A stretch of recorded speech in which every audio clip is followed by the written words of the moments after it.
Donc, on va s'intéresser à la correction du numéro 42, page 409.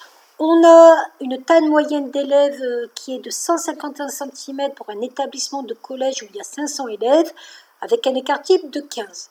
On suppose que la taille va être une variable aléatoire qui suit une loi normale. Automatiquement, cette loi normale aura pour moyenne 151 et pour un écart type 15, donc pour variance 15 au carré. Première question. Quel est le pourcentage d'élèves qui a une taille comprise entre 120 et 150 cm? On va donc calculer la probabilité que x soit comprise que la variable x soit comprise entre 120 et 155. Pour faire ça, on va le faire avec la calculatrice. Donc, on va aller dans seconde distribution. On va aller dans normal FREP, entrée. Borne inférieure, puisque je veux que ce soit entre 120 et 155, je vais mettre 120 et 155. Par rapport à la moyenne, elle faisait 151. Et par rapport à l'écart type, il faisait donc 15. Donc je vais écrire 15. Je n'ai plus qu'à faire entrée, entrée, entrée. J'ai donc une probabilité à peu près de 0,856. Et à partir de là, si je veux avoir le pourcentage d'élèves, j'ai plus qu'à multiplier par 100 pour avoir le pourcentage d'élèves correspondant. Donc le pourcentage va être donc de 58,6% pour cette question.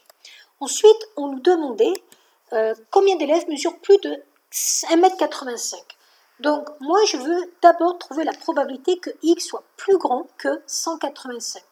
Toujours pareil, je vais le faire avec la calculatrice, sauf que cette fois-ci, je vais donc aller dans seconde distribution, dans normal FREP.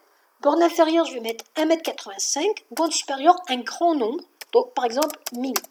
Je vais faire entrée, entrée, entrée, et je tombe donc sur 0,0117. Mais moi, je ne veux pas que la probabilité, je veux le nombre d'élèves. Donc pour avoir le nombre d'élèves, j'ai plus qu'à prendre cette probabilité et à la multiplier par le nombre d'élèves total du collège. Donc le nombre d'élèves va être égal à 0,012 multiplié par 500, qui est le nombre d'élèves de la classe. On en aura donc du collège. On en aura donc 6. Dernière question, combien d'élèves mesurent moins de 128?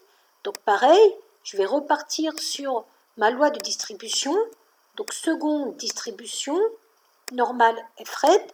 Si je veux que ce soit moins de 128 cm, concrètement, je vais donc mettre comme borne inférieure un nombre qui tend vers moins l'infini, mais ça suffit de mettre moins 1000.